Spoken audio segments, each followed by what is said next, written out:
তার আমাদের একটা ভিজিটিং পরিদর্শনের ব্যাপার ছিল। অলরেডি সকাল থেকে আমরা এবং সার্বিকভাবে আজকে আমরা সেন্ট্রালি এখানে আমাদের বুথের যারা মেম্বার ছিল এবং পঞ্চায়েত সমিতির যারা সদস্য আমাদের জেলা প্রশাসন নেতৃত্ব পর্যায়ের একটা রিভিউ মিটিং, সেই মিটিংটা আমরা সেরে নিলাম। আমরা দেখে নিয়েছি আমাদের কাজকর্ম মোটামুটি সন্তোষজনক। আগামী দিন যাতে আমরা এটা 100% সাকসেসফুলি এন্ড করতে পারি, তার জন্য আমাদের এই নাম বাদ গেলে কি আপনারা মানে পদক্ষেপ নেবেন? এটা তো বাংলার মাটিতে দিনের আলোর মতন পরিষ্কার। মমতা বন্দ্যোপাধ্যায়, অভিষেক বন্দ্যোপাধ্যায় বলছে বাংলার মাটিতে দাঁড়িয়ে একটি বৈধ ভোটারকে অন্যায়ভাবে বাদ দেওয়া যাবে না। সুতরাং মমতা বন্দ্যোপাধ্যায়ের নেতৃত্বে অভিষেক বন্দ্যোপাধ্যায়ের সেনাবাহিনী, ভারতীয় জনতা পার্টির এই যে চক্রান্ত, এটাকে আমরা সর্বাত্মকভাবে প্রতিবাদ বা প্রতিরোধ গড়ে তুলব এবং বাংলার মানুষের মৌলিক অধিকারকে আমরা অক্ষুণ্ণ রাখব।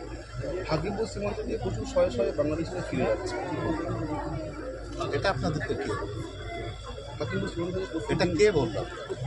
Have any evidence?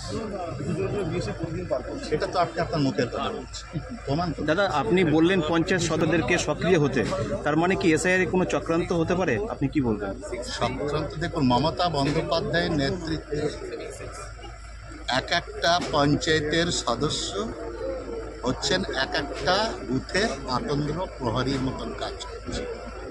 ভারতীয় জনতা পার্টি বাংলায় যে ষড়যন্ত্রের ফাঁদ পেতেছে, তার জন্য বুথের মেম্বাররা আতন্দ্র প্রহরীর মতন চৌকিদারিত্বের ভূমিকা পালন দাদা সজাগ। দাদা ইআরও ঠিক মতো কাজ করছে কি না? মূলত ইআরও যাদের দায়িত্ব হচ্ছে সম্পূর্ণ ভোট, যারা আসল ভোটার তাদেরকে মানে তারা ভোটার, তারা যেন তালিকায় থাকে, ইআরও সঠিক কাজ করছে কি না সেটা দিকে কি নজর দেবেন আগামী দিন? দেখুন, এটা নির্বাচন কমিশনারের ব্যাপার। আমরা আমাদের ব্যক্তিগত স্তরে দলীয় তরফ থেকে প্রত্যেকটি বুথে মমতা বন্দ্যোপাধ্যায়, অভিষেক বন্দ্যোপাধ্যায়ের একজন করে সৈনিক আমাদের কর্মী সমর্থকরা আসে। সুতরাং আমরা নজরদারিত্ব রাখছি পুরা যাতে বাংলার মানুষের স্বার্থ রক্ষা করে।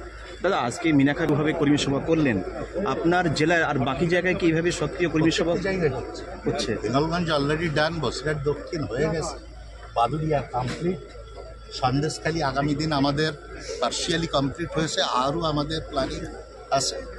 এটা বসিরহাট জেলার সর্বত্র প্রত্যেকটি বুথেই এই নজরদারি।